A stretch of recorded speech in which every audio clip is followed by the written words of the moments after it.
Deputy Marcia, you know, she looked at me and she didn't believe that I was a quadriplegic, I guess. And she walked behind me with those handles on the back of that hospital-grade wheelchair and just dumped it straight forward.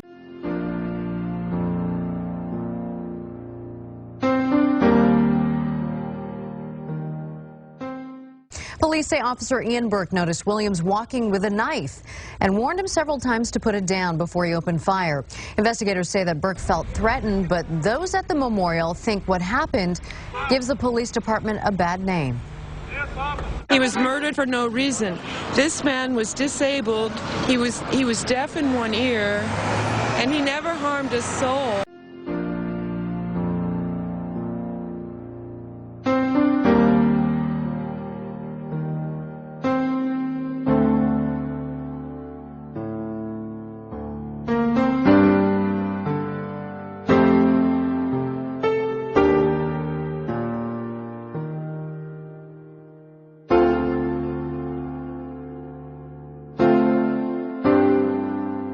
Yes, it does. Our police department, like most police departments, has multiple different venues for training and working with people with disabilities.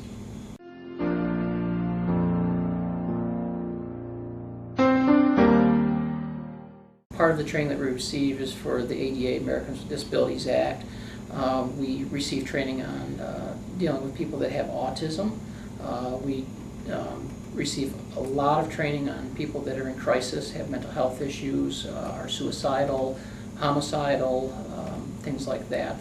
We also have what's called District 3 training, and Farmington is built into this particular district. It's called District 3, but it encompasses Oxford, Androscoggin, and us. Then you get your other counties that have their particular districts. Every month there's mandatory trainings, usually I believe it's the third Wednesday or third Tuesday of every month, and they're 3-hour blocks of training, and every month it's something different. It could be high-speed pursuit, it can be new law updates, but some of them are mandatory throughout the year and some of them are not mandatory. The ones that we have for mental health workers, those are all mandatory. All of our officers have to go to them. In fact, every single police officer in the state has to attend those. Those are at least once a year. We work hand in hand with both SAVES and what used to be AWAP, which is now Safe Voices, and they deal constantly with people that are in crisis. We deal with Tri-County Mental Health and a lot of the other social services agencies around here, like Community Concepts and LEAPS, which are dealing with people that are either down and out or need some family guidance on how to be better citizens and better people in general. So we receive a ton of training. One of the other trainings that we do receive that is, I'm not sure who puts it on, but we've almost every single full-time police officer here, anyways, has been through a crisis intervention training, specialist training, and that's a week-long training that's held usually over at the hospital. Part of that is role-playing to see how to deal with people that are in crisis, different forms of crisis. We go down to St. Mary's, which is one of the institutions where people are sent that are in crisis, and you get a little pin after showing that you are actually certified in crisis intervention. And that is pretty much throughout the state. So there's a misconception that police officers aren't trained very much with people in crisis or having mental health problems. But I beg to differ on that. There's a tremendous amount of training, and it's always mandatory for police officers, and everybody goes through it constantly. It's a constant revolving training.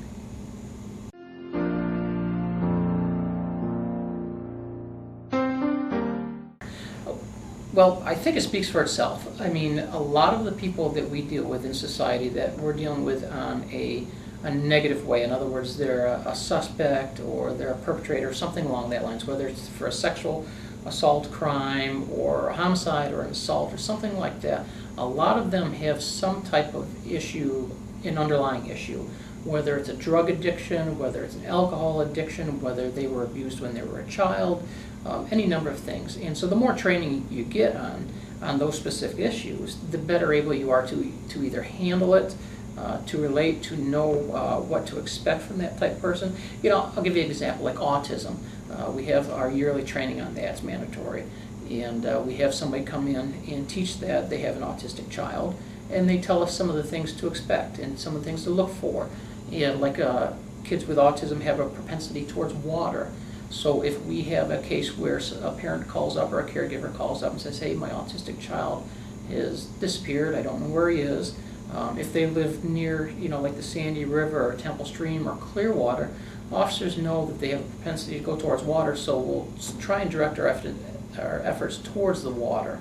And, just little things like that that general civilian population just don't know, but we get taught about.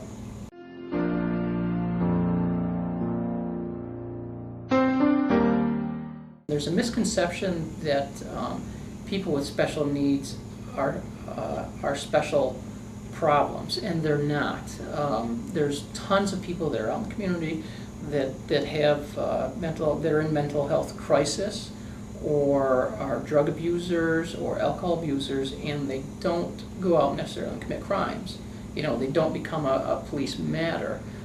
They're able to control that through any number of services or medication or whatever. So I think probably part of the training has helped myself and others, especially newer officers that are coming into it, because police work's it's a revolving door. There's always openings, and you're always hiring new people, and most of the new people are kids that are either just out of college, 21, 22, something like that, and have never dealt with issues that they're going to be dealing with, whether it's pulling somebody over on a traffic stop and getting up there and the person just going ballistic on them and hollering at them and trying to figure out, okay, is this a person that just has some anger issues, or is this a person that's in crisis?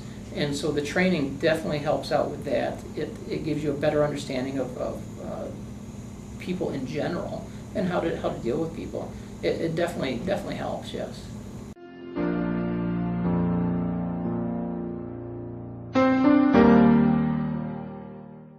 I do, and I think you'll find that the vast majority of it is mandatory. Any departments that are of any size, you take Wilton right beside us here, they've got 5 full-time officers. It's mandatory for them. You go to Portland or Bangor, which have the 2 biggest, municipal police departments in the state of Maine, it's mandatory for them. I think the day and age where training of that type was just, you can go to it if you want, or you don't have to, or anything like that. I think that's gone by the wayside. It's pretty much now, there's so much of it out there, and we deal with it on so many different occasions on any given week that all departments have pretty much made it mandatory. And if they haven't, then they're missing the boat, because it really helps out their officers and the community.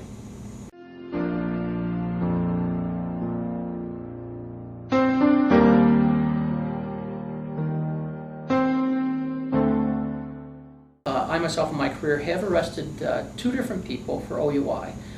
Both of them were handicapped, wheelchair bound only.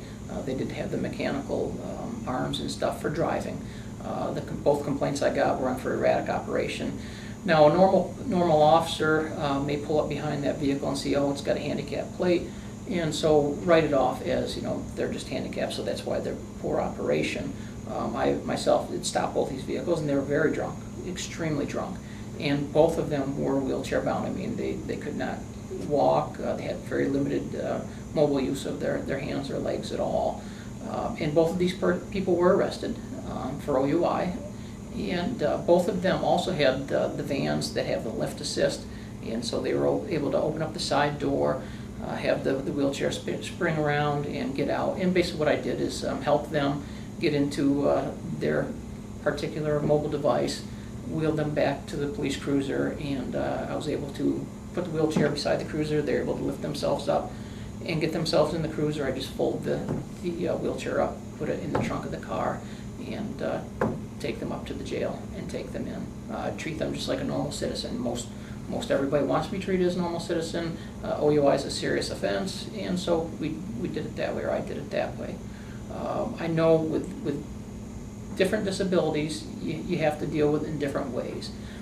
We do have the opportunity that if I just wasn't able to get them to the jail on something like that. We can bring out a bail bondsman, and we can PR, what's called PR bail them, personal recognizance bail them right on the street. You can, the bail commissioner will set a certain amount of bail for the crime that they've committed. They're released into their own recognizance or into another person's recognizance, and then what we can do is call up a caregiver or a family member, say, hey, you know, I've got your son, your father, your husband, your wife out here. We're not arresting them because of the issue at hand, but I do need you to come out here and pick them up and take them home. We've done that in the past also.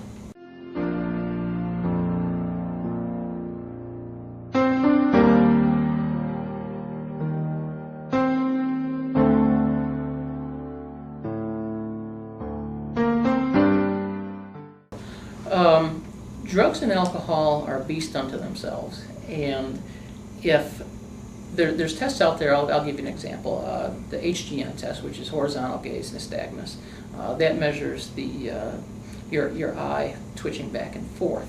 And normally when you've got somebody that has been drinking a substantial amount of alcohol, you can do this horizontal gaze test, and when the eye starts twitching at a certain degree, you can pretty much tell what their alcohol test is going to blow.